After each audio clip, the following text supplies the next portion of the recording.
finance executive. I've worked in the pharmaceutical and animal health industry in Indiana for the last 10 years. And I will be your moderator today, and I am part of the group that organized this event for you.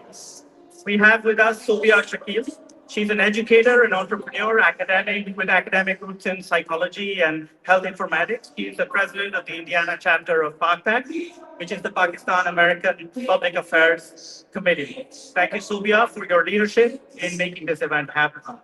Sophia's right hand in arranging this event is her husband, Dr. Shakil Ahmed. Shakil is a board certified physician with a focus on critical care medicine. He actively participates in multiple charitable and advocacy initiatives for democracy and civil liberties. Our final team member, who unfortunately could not be here with us today, is Shakil Khan. He is an IT professional, holds a master's degree in computer software engineering, and he has served his community in the greater Indianapolis, Pakistani American community in multiple ways over the years. Our subject today, at its core, is democracy and the rule of law. Pakistan may seem like a faraway land, and what happens there may feel not so relevant for us here in the United States.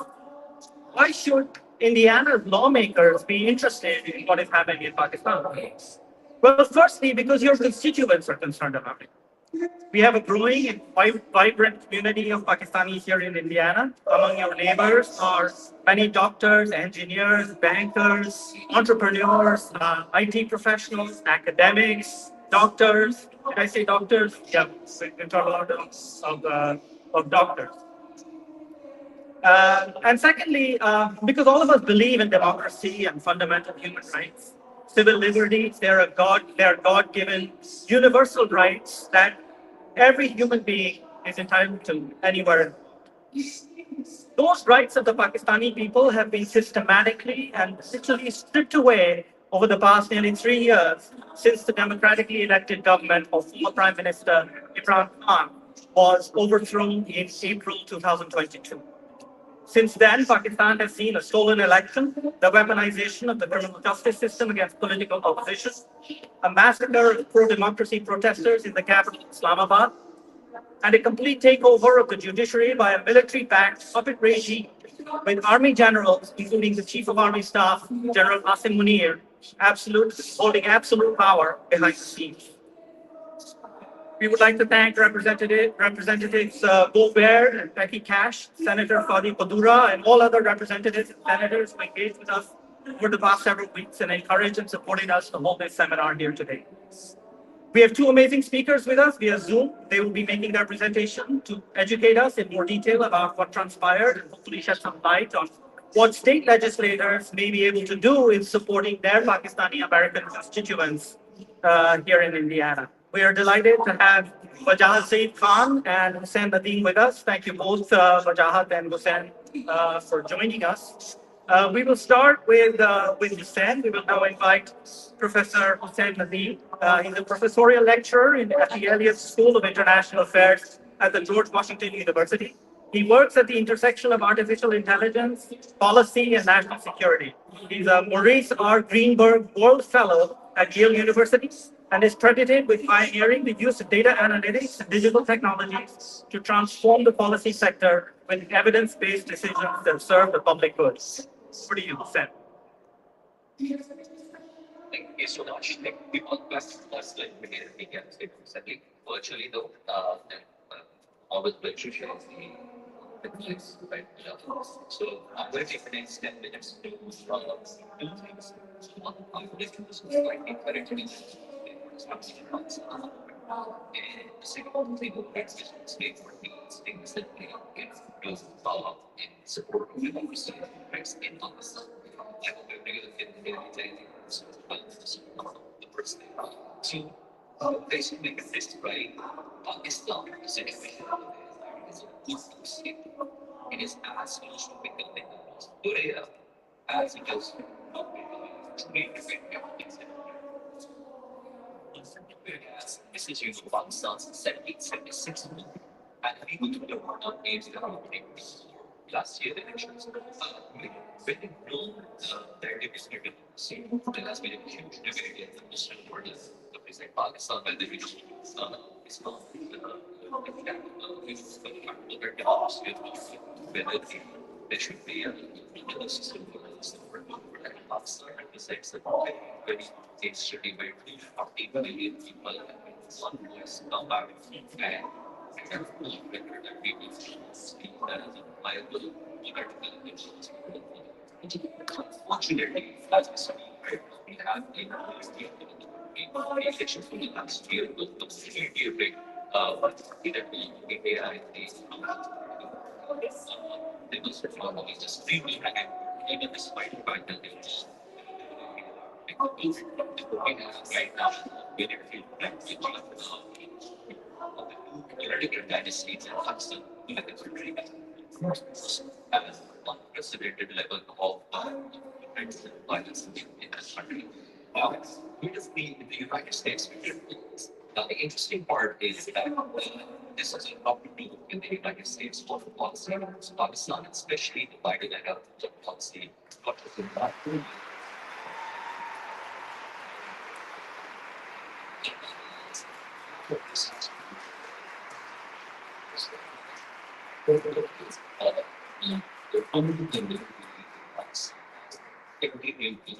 This the US government or like it was about this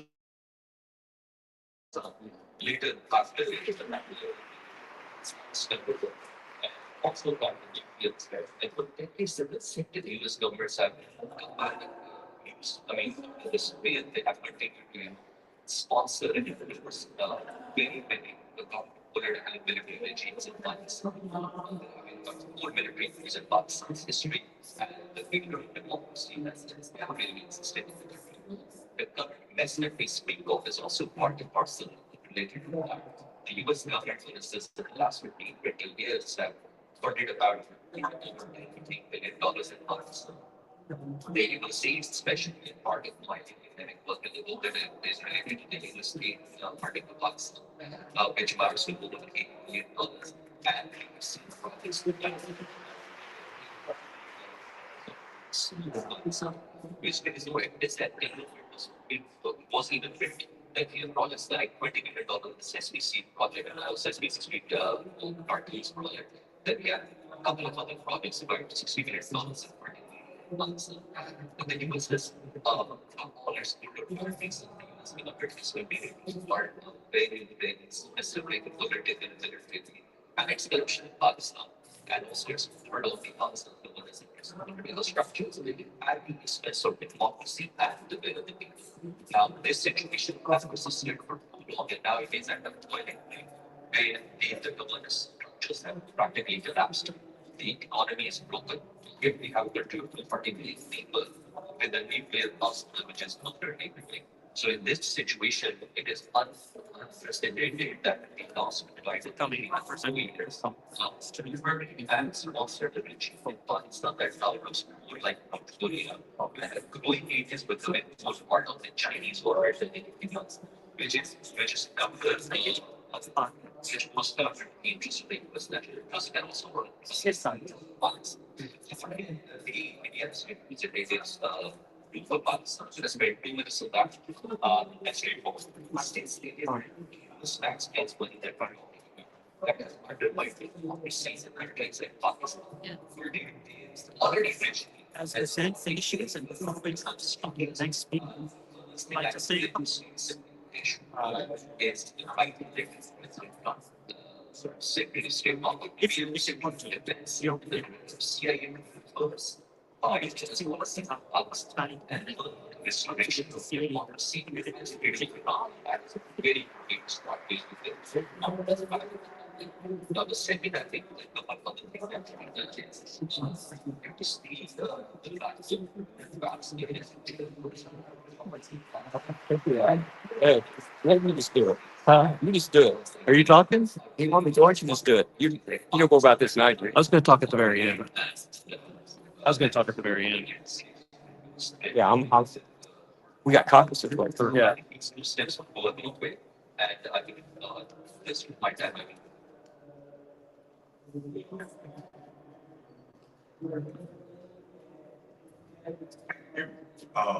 So, there's a tough act that never find how much time I have. Thank you very much, Hussain. Representative Yukam, would you, before we get to you, Wajahat, we have a representative here, Representative Yukam. Sorry, yep. Sorry, before we get to you, Wajahat, thank you very much, Hussain, for your presentation. Before we get to Wajahat, we have Representative Yukam here who's joined us, and we would like to invite him to say a few words. Please. Sir?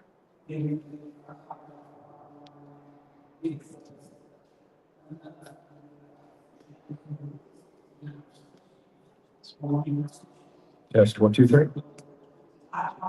First of all, I want to say welcome to Indiana. I don't know how familiar you are with Indiana, great state. It's very open to you all. Pakistan, both of you here, hopefully in the future, increased relations with you all. I am new. My fellow legislators here know a lot more than I do. And say probably tell you a lot more. I want to say thank you for coming to Indiana. Great state, great future. We are open to new investments. One of the greatest states I've been in the United States as far as pro-business, pro-growth, and we welcome innovative people and innovative business to come here to Indiana to create new opportunities for all. I want to say welcome to Indiana.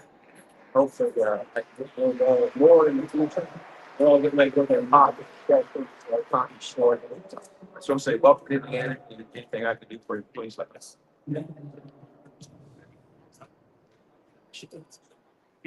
All right, thank you very much.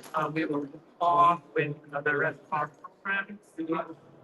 I would like to introduce our next speaker. Our second speaker is Wajahat Saeed Khan. Wajahat is an Emmy-nominated journalist and author. He reports on Indo-Pacific security with a focus on South Asia. He is an adjunct professor at New York University's Center of Global Affairs and a graduate of the Columbia University School of Journalism and the University of Michigan. He is Pakistan's only Shorenstein Fellow from Harvard University's John F. Kennedy School of Government. Wajahat, thank you very much for being with us. Over to you.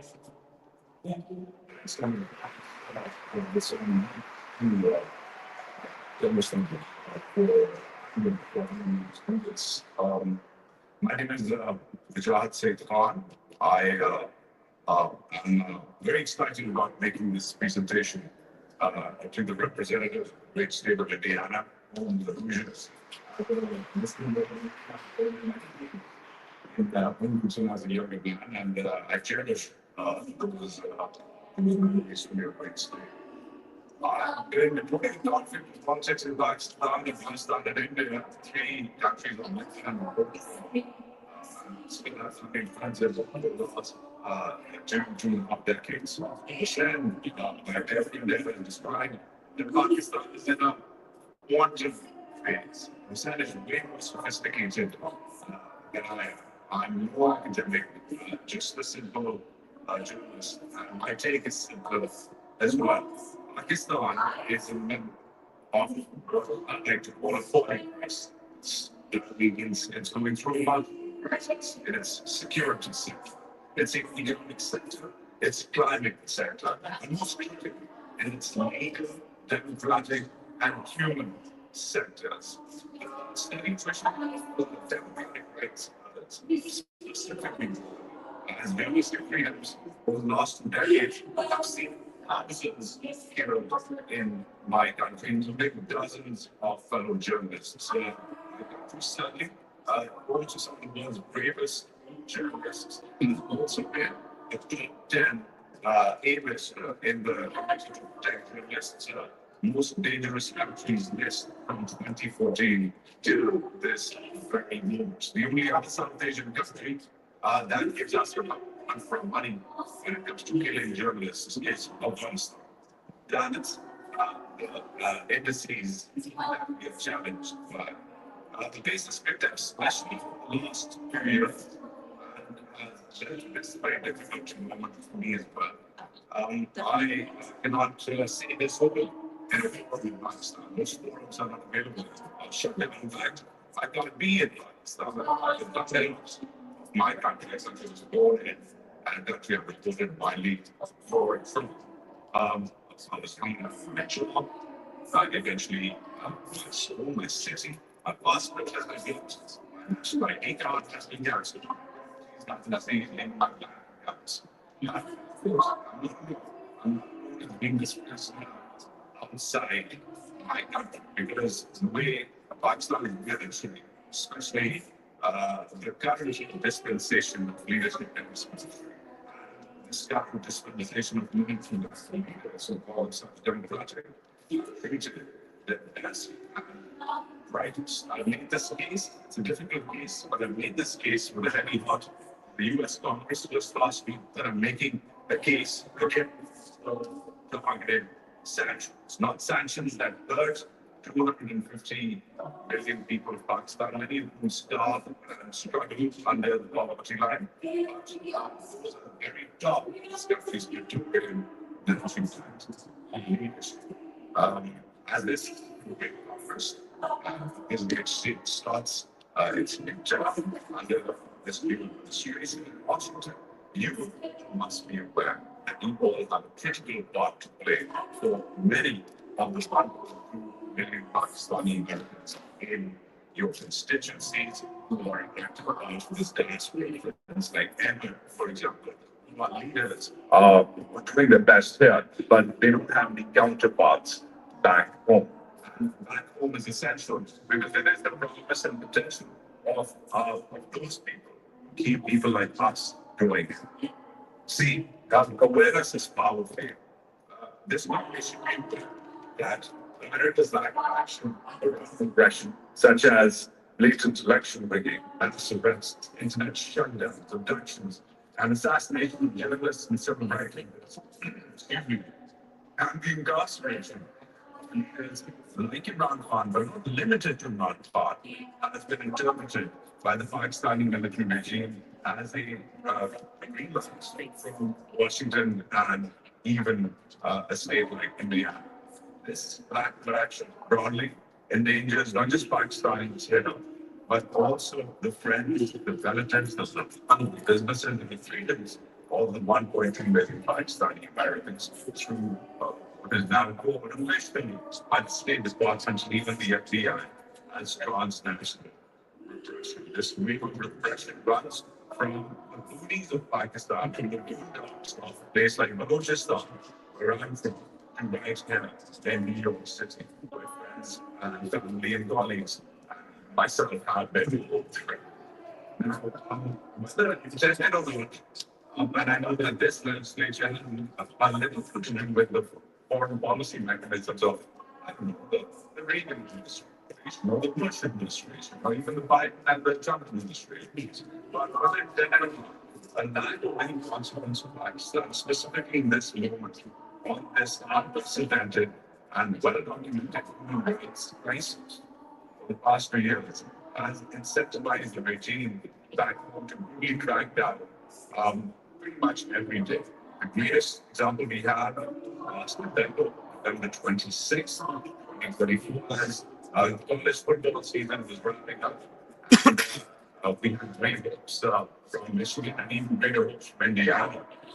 Students, lawyers, activists, and even women and children they justice and freedom on the streets of Pakistan and Stanford, and yet many of them were gunned down in the broad daylight and then in the dark of the night when the cameras lights were turned off, the country's internet was turned off.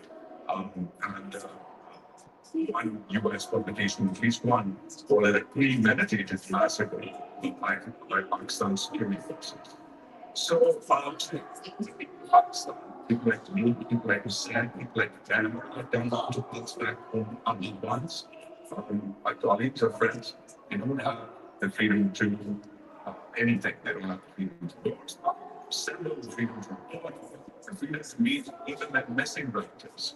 Have been abducted last decade and a half, at least 5,000 to 7,000 activists, lawyers, just general civil society elements have gone missing from my I keep on feeling this unease. I keep on experiencing, but I don't want to get too much inside. I guess the Ross system, many of the administration has used, I'm not, I'm really not, it's done. But I've asked by the ministry. Now, that might be fine. The military may be a partner, and someone like me of the same couldn't be. But I must remind reliable partner. This military has led to contradictory policy in Afghanistan, where comedians in New York City now joke about $2 trillion is supposed to replace the Taliban with the Taliban. This military has given you some of the world fighting in its very absence. This military has given you things. Has taken what President Donald Trump claims is $33 billion in the last decade and a half and given you nothing but lies. This is now. What can you do? You can do what you can best. You can legislate, you can ask questions, you can force Washington to think and rethink its stand. This is a critical.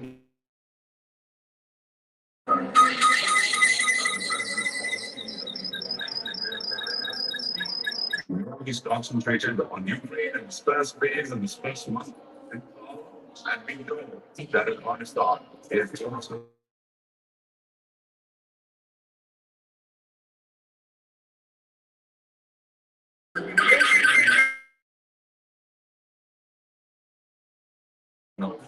a critical issue of national security, which is how the rights of Pakistani Americans are being reported and threatened specifically by the regime there. And what the only thing that effectively be done about the transnational question, this big legislation is to get the administration and the applications to the agency of this administration involved in effective investigations, specifically with the purpose of pointing down and actually sanctioning those who are behind it.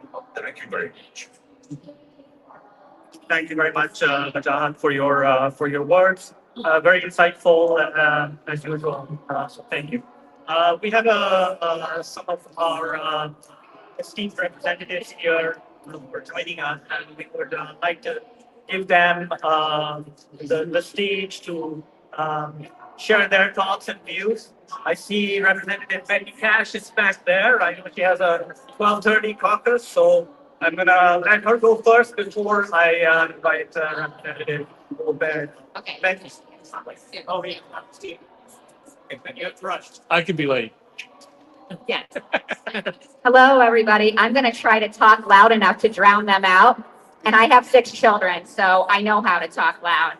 So thank you so much for coming out here today. I hope this will not be the first time that you come or the last time that you come. You're welcome here anytime. This is your state house. And as I was just sharing back there, if any of you have high school age students, we have a PAGE program. And so they can actually come and spend a day here at the State House. They'll actually be with peers their own age. They'll get to tour. They'll get to learn about the legislative process. So make sure you talk with your legislator about that, and they'll connect you with how to do that. So thankfully, this isn't the first time that I have spent time with the Pakistani American community. So I know Fahim and his wife very well. I represent an area that many of your community live within, and I've just been really blessed to get to know them in their own home and then come out here. Sadly, I think it was in December when the memorial service took place. So I did make some notes, and if you'll indulge me, I will just read those things. So I would like to extend my sincere gratitude to everyone involved in organizing this seminar and for providing valuable insights on the issues that deeply resonate with the Pakistani American Hoosiers. Over the years, I have had the privilege of getting to know many community members and professionals from the Pakistani American community here in Central Indiana who make significant contributions to our great state as members of the community and professionals. In addition, over the last year, I have personally gotten to know some beautiful families in our area, and I know that the values that you hold are in line with the values that my family holds. Like everyone here, I am a staunch believer in the principles of democracy and the rule of law. The fundamental freedoms enshrined in our Bill of Rights should be as accessible. Oh, sorry, should be as accessible to the people of Pakistan as they are to Americans. Myself, my family, and many of my colleagues condemn any effort to strip these fundamental freedoms away from the people of Pakistan. The people of Pakistan must be able to choose their leaders freely. There are too many credible reports of election fraud, egregious human rights abuses, and alarming democratic decline to be ignored in Pakistan. I was present when a group of Pakistan Americans, Hoosiers, gathered on the south lawn of the Capitol on a bitterly cold December. Some of you were out there. It was like 5 degrees outside, maybe even lower than that, to protest the tragic massacres that were taking place in Pakistan and from what I understand are still taking place. When pro-democracy demonstrations were met with violence, including live ammunition resulting in numerous deaths and injuries, I firmly believe in the right to peaceful protest and freedom of expression. The emotions of pain and frustration among those gathered on that cold morning were palpable, and my heartfelt condolences go out to those who lost loved ones. Imran Khan, the former Prime Minister of Pakistan, who I understand is still in prison, along with many of his party leaders and members, are currently political prisoners in the Pakistani jails. Both the UN Working Group on Arbitrary Detention and Amnesty International have determined that his detention is unjust and politically motivated. Several U.S. lawmakers, including Congressman Joe Wilson of South Carolina and Congressman August Fugger of Texas, have called for his release. I stand with them in advocating for the release and the restoration of democracy in Pakistan. I'll continue to support you guys in any way that I can, and I look forward to continuing to get to know your community. And I just feel very blessed to have the Pakistani American community within my House District 25 in Brownsburg, Whitestown, Zionsville, and parts of Lebanon. And please continue to be here at the State House and be a presence in anything I can do for you. And I know that Representative Boebert is going to speak to you also, and him and his father have been incredible supporters of yours. So thank you very much.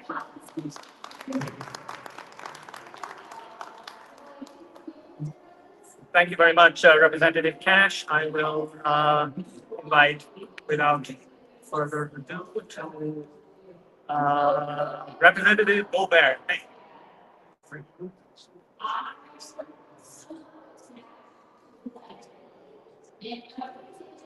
Well, good afternoon. I'm excited to see you all here. I spoke with your group probably just a few months ago, and I know the question came up, how can you become more involved? And that's to have your voice heard. And this is the first step of making sure that your voice is heard. I was happy to help facilitate and provide the information on how you can organize this. Just to give you a little bit of background about myself, I'm not sure I'm as loud as Becky was, but I'm going to try. But my background, I do have a Purdue University undergraduate degree in financial consulting. I went on to receive a master's in business management from Tilburg University, and I think I saw Harvard in your background of your screen down there. I also have a master's in finance from Harvard University. But I say all that, probably what's most important to you all today is, though, part of my background is I had an uncle that was Pakistani American. And I think everybody was shocked when I shared that before, but that's why this is near and dear to my heart. This is the fight for freedom. This is the fight for democracy. I'm glad to see you guys are here. I'm glad to see you voicing your voices and making sure that everyone hears the message, because we have to continue to fight for freedom and democracy. As Representative Cash said, my father is Congressman Jim Baird. He serves on Foreign Affairs. He is very aware of this and sympathetic to the issue, and nothing is more important to him than fighting for freedom and democracy. So with that, thank you for being here. Thanks. Very much.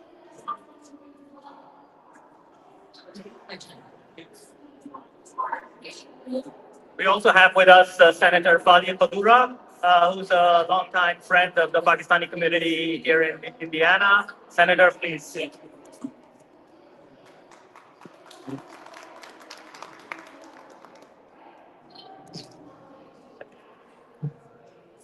Assalamu alaikum. Alaikum assalam. Welcome to the People's House. Can you hear me? Yeah.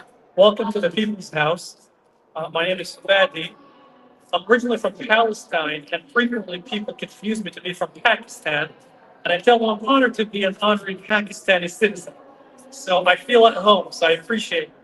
The second thing I would say when I was invited to this meeting today, I remember when we were in the Zoom call, I jokingly said, I said, I will not show up unless you have some good Pakistani food.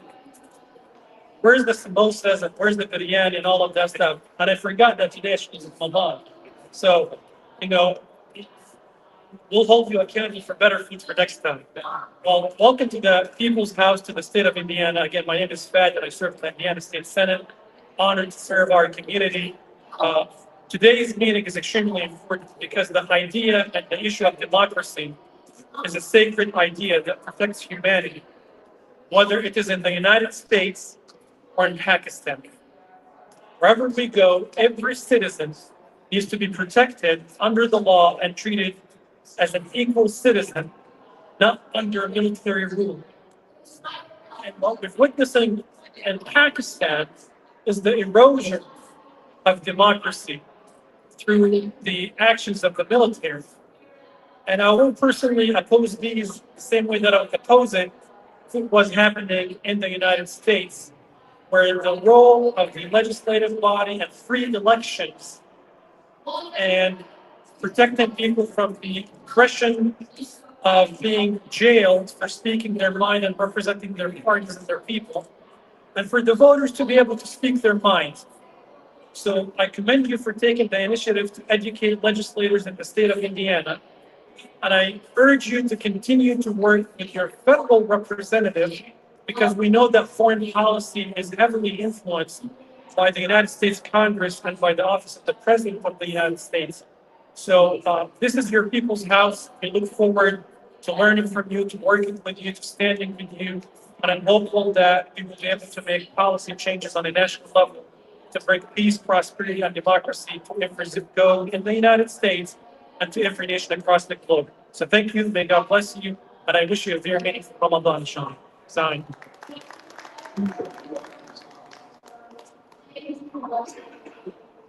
Thank you very much, Senator Padura.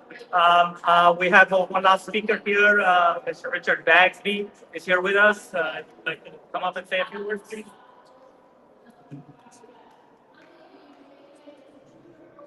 Hello, everyone. Yeah. Can you hear me? I have 8 children, so I know how to get my message across. My name is Richard Bagsby. I'm here with my wife, Sarah Bagsby.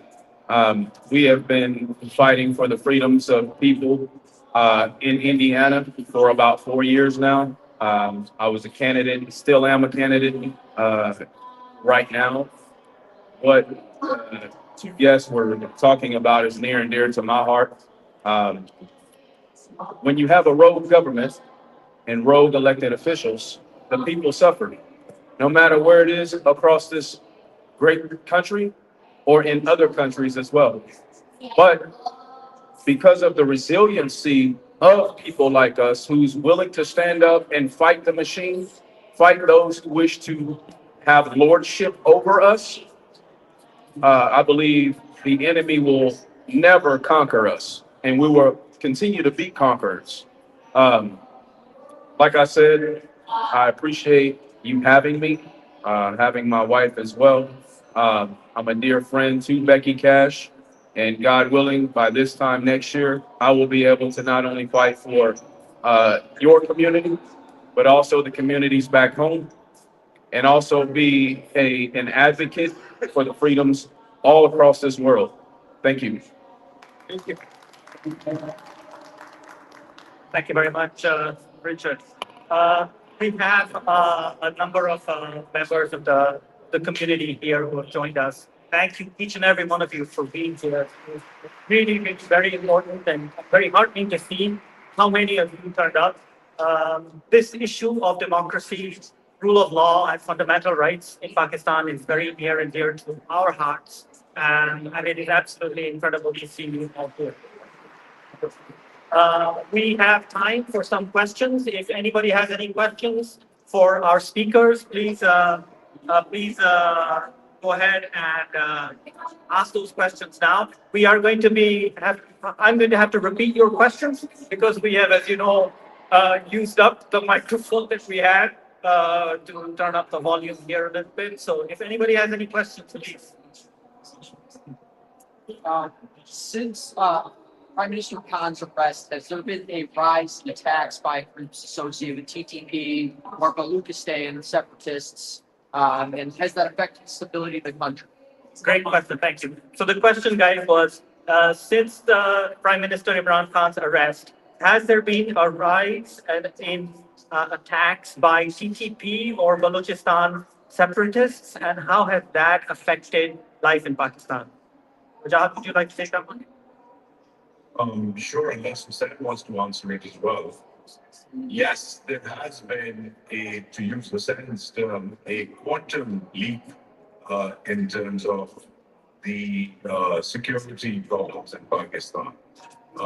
Firstly, Pakistan has at least two and a half, as I like to call them, insurgency brewing.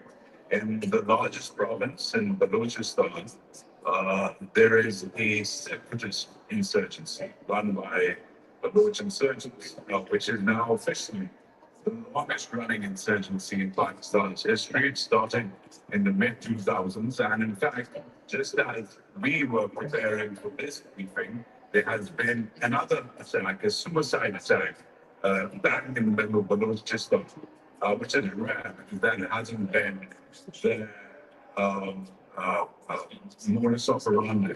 The fact that Baloch insurgent groups are now deploying suicide bombers, but even more importantly, are now recruiting women from Pakistan's urban educated classes, makes this a strange insurgency even for the region. Insurgents, whether in Afghanistan or India, Bangladesh or Pakistan or Sri Lanka, insurgents usually come from either very religiously or very poverty-stricken elements of society. These are middle-class, educated, university-going recruits who are now joining what has increasingly become an educated, middle-class, student-driven and middle-class-driven insurgency in Balochistan. But just a few hundred miles northwards, there's another insurgency going, which is directly correlated to Khan's departure.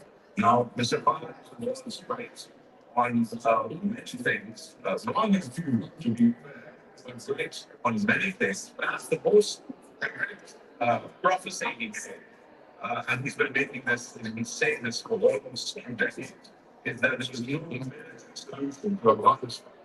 Now, he said this at a time when Bush was in power, he said it when Obama was in power, he said it when Trump 1.0 was in power, he said it during the Biden administration. Effectively, Mr. Khan's soothsaying that this insurgency would only be resolved politically was taken to task by the previous administration and one people that. And as history has proven this way, it takes only political solutions to get the US out of Afghanistan. However, other than that, lessons that he gave were not heeded to. Pakistan's national security elites have not engaged in meaningful dialogue or have not had a clear kinetic plan of action against militant elements related to the Taliban. Today, there are approximately 6 to 8,000 armed, many of them armed with NATO weapons left behind by the US. Another aspect Mr. Khan has warned about regarding the pullout.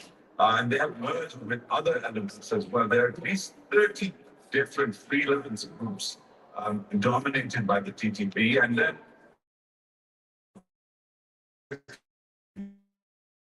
incident which have seen a triple-digit rise, not double, triple-digit rise since Mr. Khan left office, making just this last month February, one of the darkest months in Pakistan's last decade in the war against terror, with record military and record citizens killed killed by terrorist elements in increasing patterns. So increasing fatalities is one thing. But then most importantly, as I said, there's 2.5 insurgencies. Right? The half insurgency is ISIS. ISIS in Middle Eastern chapter was mostly shut down by local and American forces, but many of them were allowed to evolve in this neck of the woods. And ISIS has its own plans currently, attacking both elements in Afghanistan and, as we recently saw, in Kora Fateh in Pakistan, where they attacked a man who was allegedly the rector, the dean of the University of Jihad, the biggest madrasa in Pakistan. I could go on and on, but let's be assured there's a very simple correlation between instability and the rise of terrorism.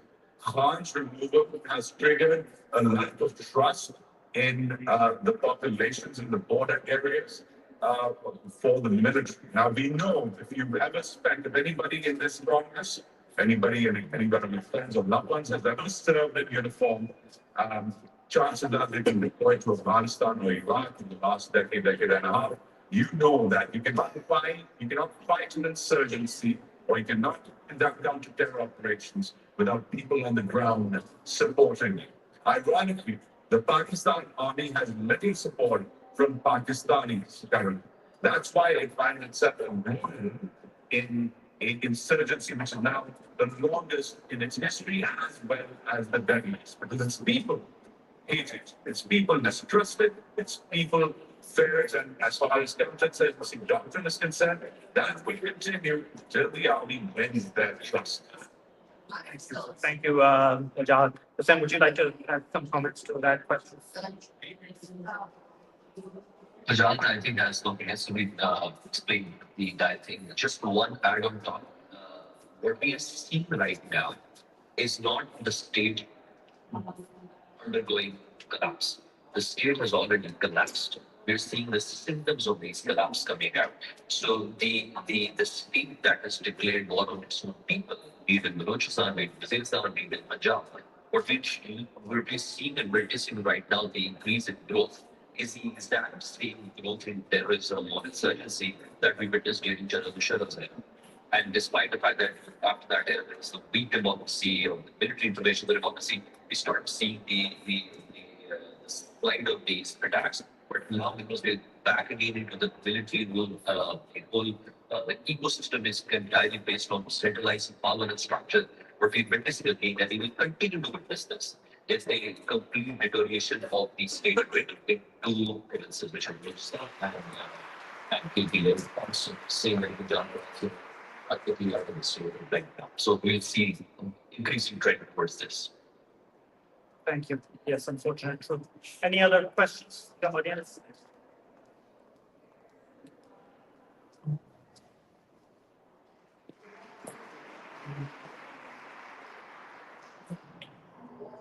All right. Sounds like it looks like we don't have any questions. Any other questions? So we will wrap up with our thanks again to Representative Baird, Representative Becky Cash, Senator Fadi, Richard, all of our organizers who worked so hard to make this happen, and to our speakers, Jahad Saeed Khan and Professor Hussain Nadeem, and to each and every one of you who came to participate and to listen to their presentations. With that, we'll sign off. Thank you very much. Thank you to everyone at the Royal stage. Thanks, Emma, for doing this. Thanks, Sam, for this going to debate this with you. Thank you. Thank you. Office. I'll say this for the record as a Midwesterner. Go blue to all of you. We'll argue about that another time. Thank you. Goodbye. That's a very democratic argument to that. You take care. Bye.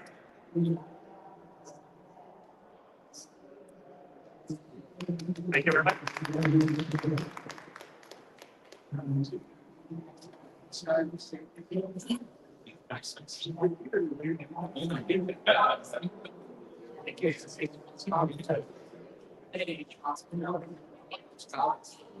Thank you for coming. That's something.